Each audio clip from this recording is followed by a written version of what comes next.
ആരെങ്കിലും ശ്രദ്ധിച്ചിട്ടുണ്ടോ? എന്ത് കണ്ടുപിടുത്തം ഉണ്ടാവുന്നതിനും പുറകിൽ അത്യാവശ്യം ഉണ്ടാവും. ഒരു അത്യാവശ്യം എലിമെൻ്റ് വരാണ്ട് നമുക്കൊന്നും കണ്ടുപിടിക്കാറേ ഇല്ല. ഇപ്പോൾ കോവിഡ് വന്നു. കോവിഡിനെ കുറിച്ച് നമുക്കൊന്നും അറിയണ്ടായിരുന്നില്ല. എല്ലാവരും പേടിച്ചു പോയി, മരിച്ചു പോകുമോ എന്നൊക്കെ ഭയങ്കരമായിട്ട് പേടിച്ചു. അങ്ങനെ അതിന് മരുന്നുണ്ടായിരുന്നില്ല, എന്ത് ചെയ്യണമെന്ന് ആൾക്കാർക്ക് അറിയണ്ടായിരുന്നില്ല. പല പല ഡോക്ടേഴ്സ് എല്ലാവരും ഭയങ്കരമായിട്ട് ഭയന്നു പോയി. അങ്ങനെ ഒരു സിറ്റുവേഷനിൽ ലോകത്തുള്ള എല്ലാ ഹോസ്പിറ്റൽസും രാജ്യക്കാരും എല്ലാം റിസർച്ച് ചെയ്തിട്ടല്ലേ നമ്മൾ കോവിഡിനുള്ള വാക്സിൻ കണ്ടുപിടിച്ചത്. അപ്പോൾ അങ്ങനെ തന്നെയാണ് ITP എന്ന ഈ അസുഖത്തിന് ഈ ഡോക്ടർ വിദ്യാസാഗർ ഒരു മരുന്ന് കണ്ടുപിടിക്കുന്നത്. ഇതിന് പിന്നെ ഒരു കഥയുണ്ട്, പറയട്ടെ. ഒരു 30 വർഷം മുമ്പുള്ള കഥയാണ്. നിലമ്പൂർ കോവിലകത്തിനടുത്ത് 2 കുടുംബങ്ങൾ താമസിക്കുന്നുണ്ടായിരുന്നു. അപ്പം ആ 2 കുടുംബങ്ങളിലെ 2 കുട്ടികൾക്ക് വെറും 10,000-ൽ ഒരാൾക്ക് വരുന്നൊരു അസുഖമാണ് ഈ ITP എന്ന് പറയുന്നത്.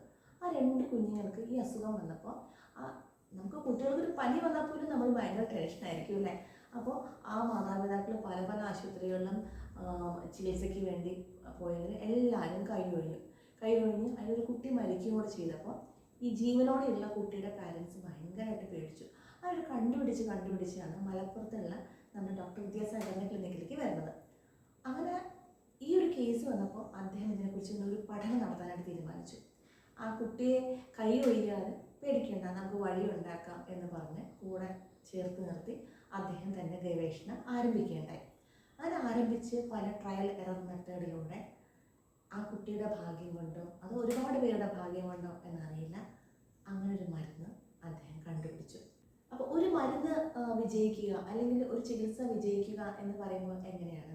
നമ്മൾ കൊടുക്കുന്ന ഒരു മരുന്ന്, ഡോക്ടറായിരിക്കും നമ്മൾ കൊടുക്കുന്ന ഒരു മരുന്ന് രോഗിക്ക് പ്രയോഗിക്കുമ്പോൾ ആ രോഗിയുടെ ആരോഗ്യനില മെച്ചപ്പെടുമ്പോഴാണ് ആ ഒരു മരുന്ന് എപ്പോഴും വിജയിച്ചതായിട്ട് ഒരു ഡോക്ടർക്ക് മനസ്സിലാവുക. അപ്പോൾ അദ്ദേഹം നമ്മുടെ വിദ്യാസാഗർ ഡോക്ടറുടെ ആഗ്രഹം എന്ന് വെച്ച് കഴിഞ്ഞാൽ ഇത് മാക്സിമം ഇത്തരം രോഗികൾക്ക് നൽകി അവരെ സുഖപ്പെടുത്തുക എന്നുള്ളതാണ്.